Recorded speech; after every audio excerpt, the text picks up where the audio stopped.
Chers bien-aimés, je vous adresse mes salutations affectueuses au nom de Jésus-Christ. Comment allez-vous? J'espère que vous allez bien. Le Seigneur a énormément d'amour et beaucoup d'affection pour vous. C'est pourquoi chaque jour, il vous donne de précieux et utiles conseils, des promesses. Il vous guide et ne cesse d'exprimer l'affection qu'il a pour vous. Même aujourd'hui, peu importe qui vous êtes, sans exception, le Seigneur Jésus qui a créé le ciel et la terre vous aime profondément et c'est pourquoi il vous parle aujourd'hui.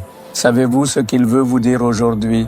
Dans 1 Corinthiens chapitre 1 verset 9, Dieu est fidèle, lui qui vous a appelé à la communion de son Fils, Jésus-Christ notre Seigneur.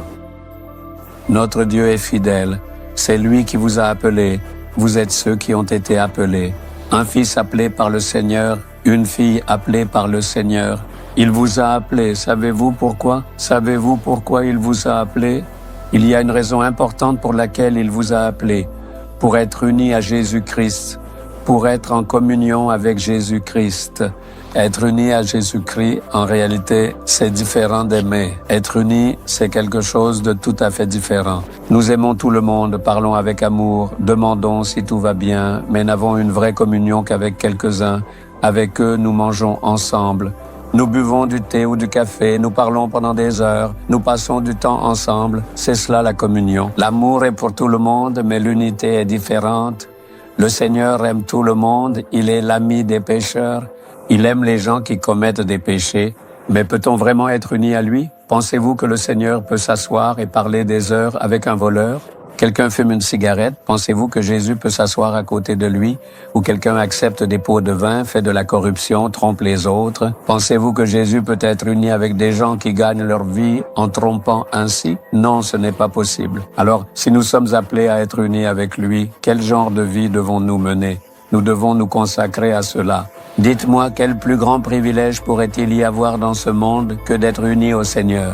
Ces jours-ci, je rencontre beaucoup de personnes qui ne sont pas chrétiennes. Laissez de côté les chrétiens. Ces personnes qui ne sont pas chrétiennes viennent de connaître Jésus, ont été sauvées et sont venues à Jésus. Cela ne fait que 6 mois, 1 an, et elles disent « Je me lève tôt le matin et je prie pendant 3 heures, je prie pendant 2 heures », disent-ils. Comme c'est étonnant. Beaucoup de serviteurs de Dieu eux-mêmes hésitent. Même des chrétiens de longue date disent qu'ils ne peuvent pas prier plus de 10 minutes. Comment ces gens arrivent-ils à prier aussi longtemps? Quand j'ai demandé cela à plusieurs personnes, ils m'ont répondu « Le Seigneur me parle, monsieur ». Ils disent « Le Seigneur me parle, monsieur. Quand je m'agenouille pour prier, Jésus vient se tenir près de moi. Je peux le ressentir, je peux entendre sa voix. » Alors ils disent que lorsque je fais ce qu'il dit, il me parle joyeusement.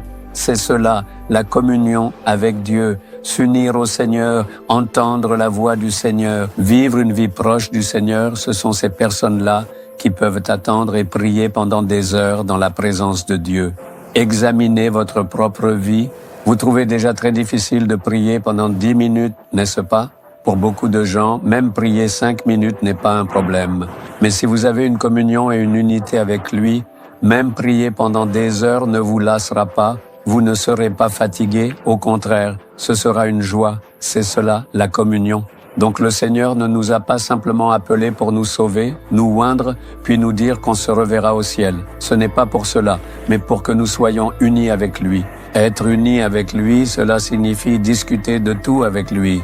Que ce soit vos bonnes ou mauvaises actions, qu'il s'agisse de questions familiales ou personnelles, les questions commerciales sont généralement discutées avec l'employé. Parler avec lui, recevoir des réponses de lui, réfléchir ensemble avec lui, n'est-ce pas merveilleux? Voilà ce qu'est la vie chrétienne. C'est cela, la véritable vie chrétienne, l'union authentique avec le Seigneur. Et c'est à cela que nous sommes tous appelés. Chaque matin que je me lève, je présente tout le programme de la journée dans la prière.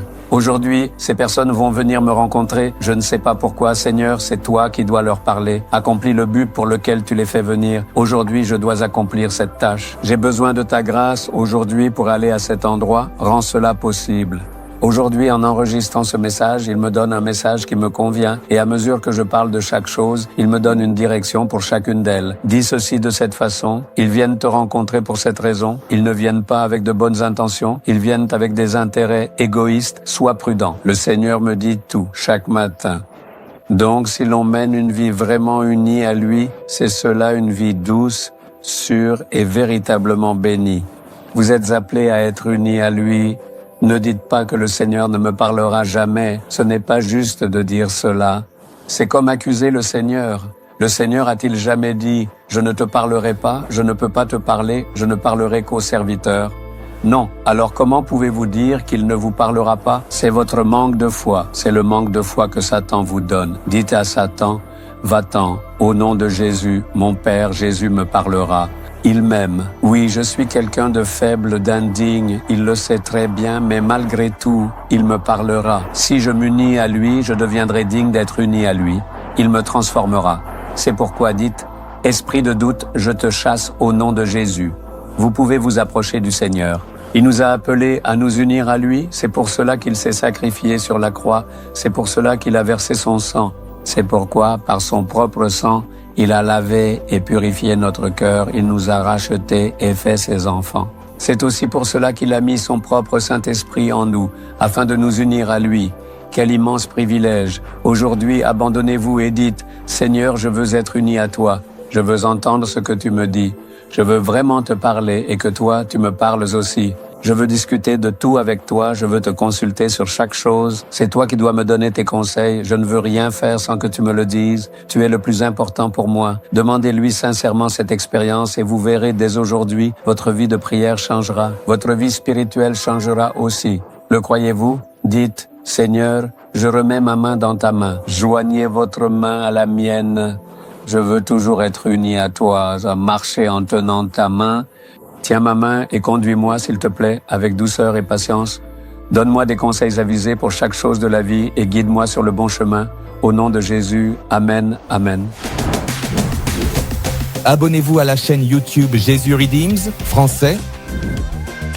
Cliquez sur le bouton s'abonner et cliquez également sur l'icône cloche pour recevoir des mises à jour sur nos nouveaux programmes quotidiens.